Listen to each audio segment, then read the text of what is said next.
By the way, my warm regards to the dignitaries over here, and thank you so much for coming over here and giving us an opportunity. Working in a technology company, and I'm a technology enthusiast. It's been a very long time since I've been working in technology, not as long as some of the people who are present over here, but for me personally. I started as actually in one particular organization which used to create content, basically record content of teachers, and then there was a team who used to go to rural areas, and then we used to use those big bulky CRT televisions, and then we used to play that so that the students in rural areas could get better education from teachers who are known to have good explanatory skills. I was fortunate to understand a lot of things from that particular time. Since then, I have grown into technology, and I have worked with doctors, I have worked with corporates, I have worked with technology specialists, and I'm working with multiple, not just one particular region right now. When I say region, I mean country. I'm working with multiple regions such as Asia Pacific, Central East, Middle Asia, Southeast Asia, and all those regions across. In my growth in the last couple of years, approximately 2 decades as of now, I've seen that the one thing that remains stuck with the people in India is the hunger towards technology. I don't know if it is inherent. It comes from the genetic, the long lineage of rishis that we have been a part of. And that actually gives a lot of details to, interest in what we feel in terms of technology. By the way, what a time to be a technology enthusiast right now. We just heard from Professor Balakrishna about the supercomputing. We heard about what are the challenges coming in terms of cybersecurity. What I'm going to be telling you is a bit of mixture of that. So I hope everyone is ready, right? Yes? No? Yes. Good, good. By the way, I was trying to learn a bit of Kannada before coming in here, and I was told that you could start with Egidira. Okay, I was told if nobody replies, probably they don't like you. And if they reply anything apart from Nanu Chanakadene, it means they are abusing. So hopefully that's correct. All right. So let's start first of all. Let me give a basic understanding of what I have been experiencing in the last 15 years in technology. I've been working with commercial for the past 8 to 9 years, working with one of the biggest companies like Microsoft. We have clients like PwC, Wipro, some other companies of the world. One thing that I've understood is the kind of technology, the leaps that we are having. Are you aware of the latest advancement in technologies that are happening right now? Can you name a few? AI, all right. Quantum computing, exactly. Just yesterday, I think a couple of days back, we heard about that Google has released one of the quantum computing chip, Willow. And the first thing that it did, it proved the mathematics of multiverse true, right? So technically, there is a copy of you and multiple copies of you in existent universes across. What a time right now. We are working with generative AI. We have got technology which is almost the size of our palms in our pockets, which can do literally anything. And it's a fun fact. In fact, if you go to, I research in my free time, I research these Shastra and a lot of books that have been written by our Rishis and Munis. So there is a technology term that has been used in Sanskrit, and they call it as Rishi Pragya. Now what is Rishi Pragya? It's basically what they tell is when you think of something, the machine or the material should be able to do that. And let's, if we were to judge on whether it is true or not, there can be a lot of things. But how fascinating it is that Rishis almost 2,000, 3,000, 4,000 years ago, they were able to think of something which we'll be experiencing today in the form of AI. So it's really a fun and a very, very unique time to be a part of. Now, what is exactly that we are doing right now? One thing that we are trying to do is we are trying to bring the best of technologies to each and every user across, be it an end customer, be it an organization. In case of organizations, if it is an SMB or a large enterprise, everything. one thing that I've seen is, I just heard Dr. Mohanty speak about cybersecurity and challenges. We all are carrying smartphones, right? Is there anybody who's not using a smartphone right now? I doubt. How many websites you believe? So let's take a picture. If in a complete picture, 100% is the actual number of websites all across the world, globe, websites, applications, whatever you can think of. What do you think an average person has experienced internet in terms of percentage? 5%, 10%? Can you just raise your hands and let me know? You can take a wild guess. You don't get marks for it. Yes? 0.01% or less than that. 0.0. Okay. Less than that. Okay. Much less than that. If overall internet is 100%, 0.01% or less than that.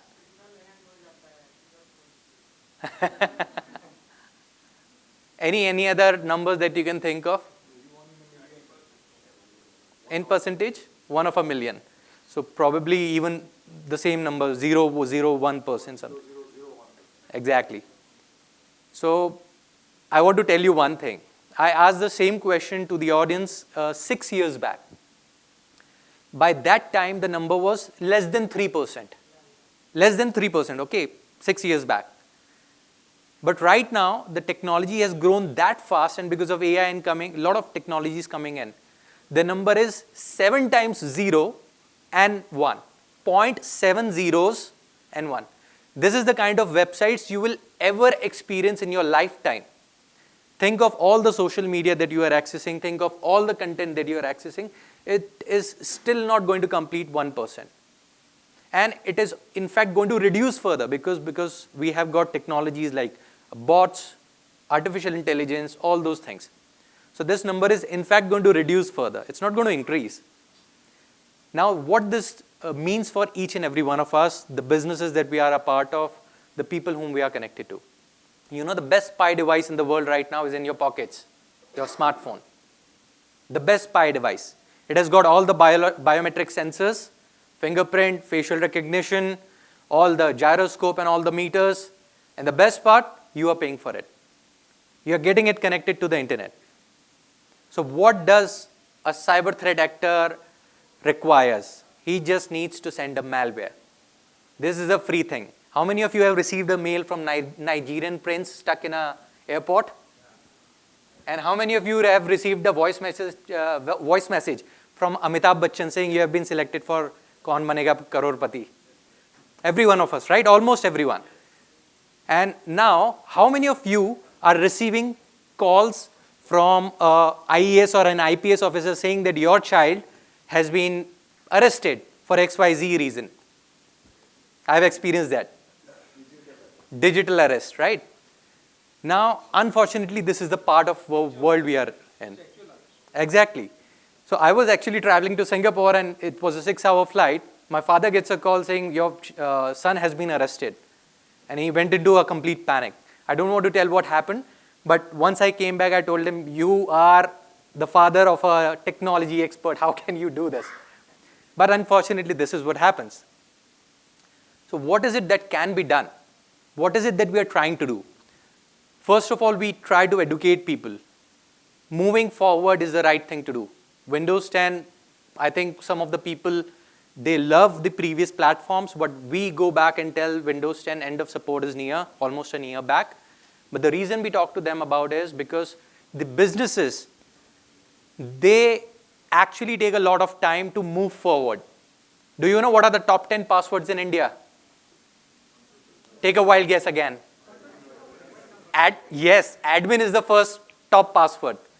In fact, 60% of the devices in India, if you try and log in with admin, they would log in. Then the second top password, 1, 2, 3, 4, 5 till 9. Name of the person again goes after 10, but yes, it is very easy. In fact, it is very easy to guess your password. I can take your details from social media, which you, by the way, post, and I can take a wild guess or put it in a brute force application and use that.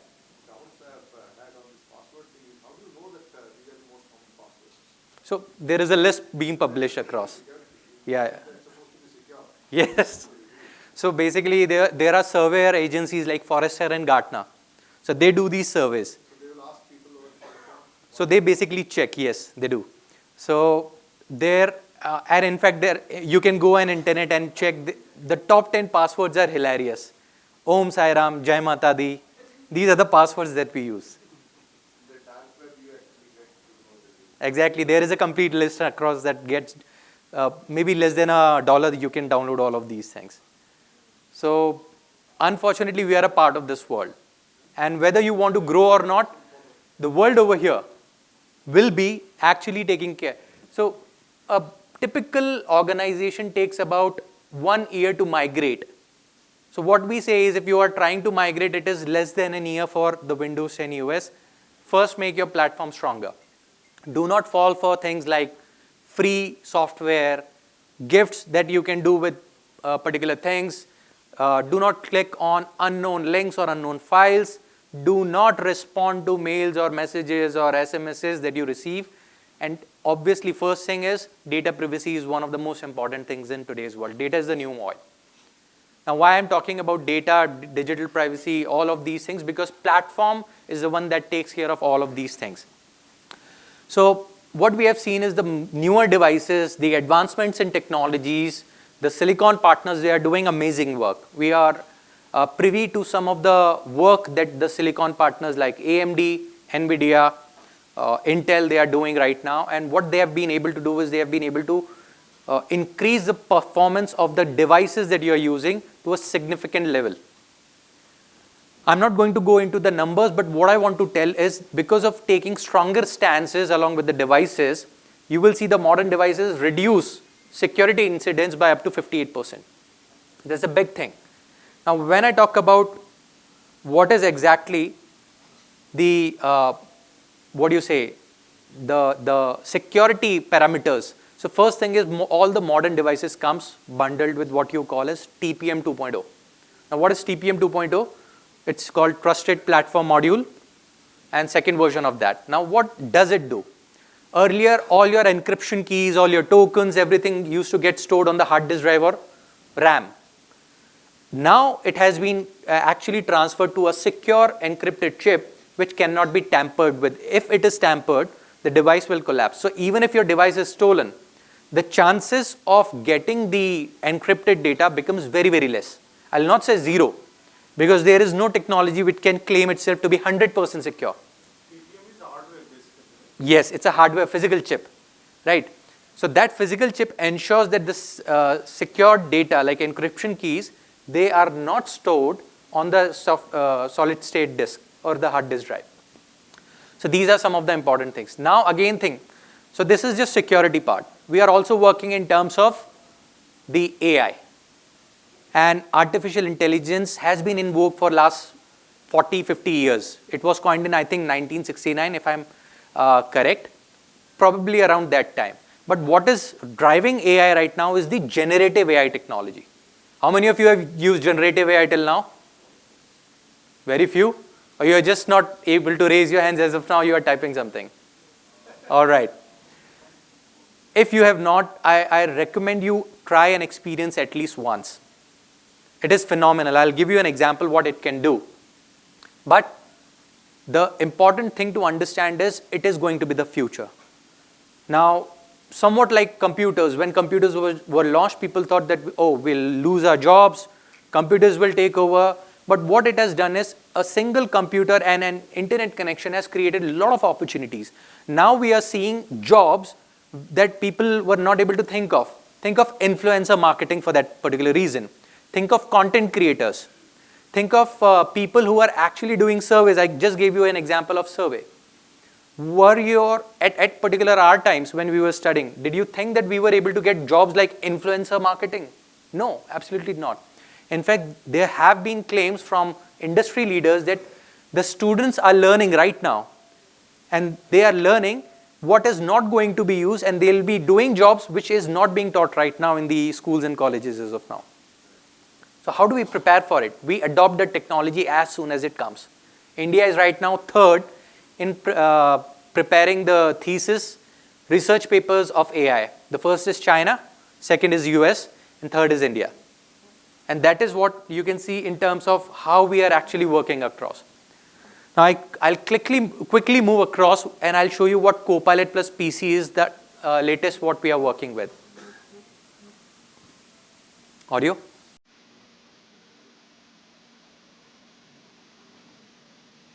Do we have audio?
So this was a sneak peek of what we have upcoming set of devices which is very fast.